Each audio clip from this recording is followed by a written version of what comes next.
Et pour répondre à votre Voilà, question, c'est pas un en fait, événement, mais leur je regard, parle de la Corse. il y a une crainte, il y a une peur et qui est légitime. Parce que en Corse, il n'y a pas que des voyous qui sont tués. Vous l'avez rappelé, il y a une étudiante, mais en amont, et ça remonte à des années, vous avez raison de le mentionner, des élus se sont fait assassiner, des avocats, des présidents de chambres de commerce se sont fait assassiner, etc. Ça veut dire quoi? Ça veut dire que sur cette île cohabitent un certain nombre de pouvoirs. Il y a évidemment l'État, il y a les élus qui sont démocratiquement voilà, mandatés, et vous avez aussi ce pouvoir criminel. Et il faut bien rappeler que la mafia, les gens sont un peu enfermés dans une idée un peu caricaturale, qui est celle qui nous vient du cinéma. C'est-à-dire que la mafia, ça n'est pas un système pyramidal. Le mot mafia ne définit pas un mode d'organisation interne. Ça définit un phénomène de violence organisée et qui varie selon les pays, selon l'histoire, selon la géographie, etc. D'où elle vient cette violence organisée en Corse qui est propre, j'allais dire, à la Corse? Je dirais que déjà c'est une histoire qui est ancienne. Elle a avant ce monde criminel, cette société criminelle, elle fait partie d'une histoire d'immigration de l'île. C'est une source économique, d'emploi. C'est aussi lié à l'histoire de la Corse, c'est-à-dire qu'il Eh y oui, a un la peu comme la Corse. Sicile, Eh c'est-à-dire oui. qui a été envahie par plein d'empires extérieurs, de civilisations extérieures, mais qui a toujours été dans un rapport de résistance et jaloux de son indépendance, et que dans ce rapport-là, disons qu'elle a toujours généré son propre ordre, j'ai envie de dire, ses propres lois, ses propres règles. Et aujourd'hui, on a du mal à l'imaginer. Moi, ça fait plus de 20 ans que je travaille là-dessus. Mais par exemple, vous avez des régions, des micro-régions dans lesquelles vous avez ce qu'on appelle un parrain. Ça n'est pas simplement un chef de bande criminelle. Je reviendrai à votre question tout à l'heure. Ce sont des gens qui ont à la fois un statut, qui sont à la fois totalement insérés socialement, qui ont pignon sur rue, souvent qui sont très fortunés, et qui en même temps font régner l'ordre. Fonctionnent c'est un clientélisme mafieux.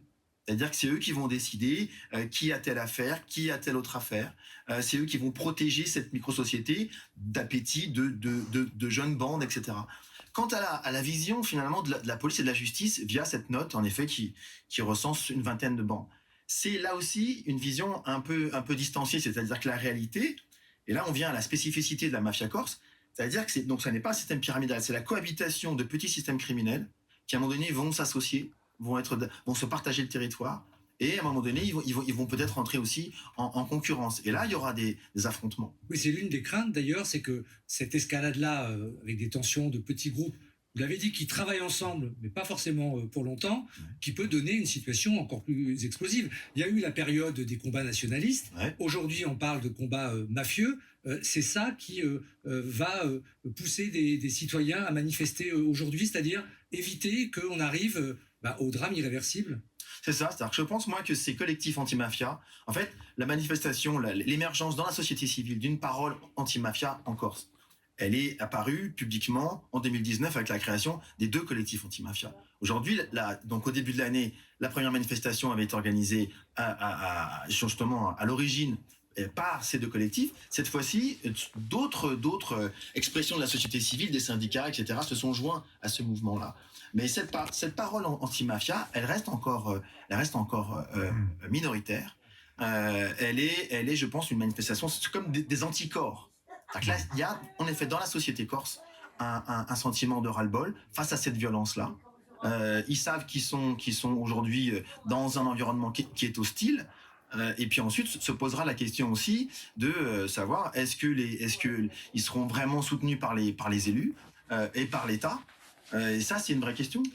Justement, vous parlez de l'État, la question c'est que fait l'État? Est-ce qu'il n'y a pas une forme d'impuissance? Alors, vous en parliez tout à l'heure, Serge Darmanin, qui avait annoncé, vous l'évoquiez aussi, annoncé la création d'un pôle régional anticriminalité organisé.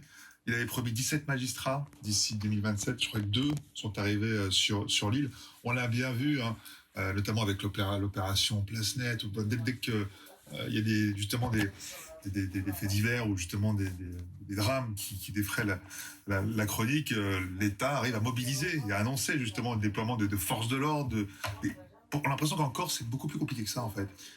C'est compliqué parce qu'en fait, en effet, vous avez raison de le rappeler, et on peut remonter d'ailleurs à une période un peu ancienne, c'est-à-dire que l'action de l'État en Corse, en fait, il il est erratique, c'est-à-dire qu'il va y avoir une mobilisation, puis ensuite la priorité reviendra ailleurs, et puis que ça reste un territoire de 360 000 personnes, dans un pays de près de 70 millions, qui a d'autres Ah, ça parle de la Corse.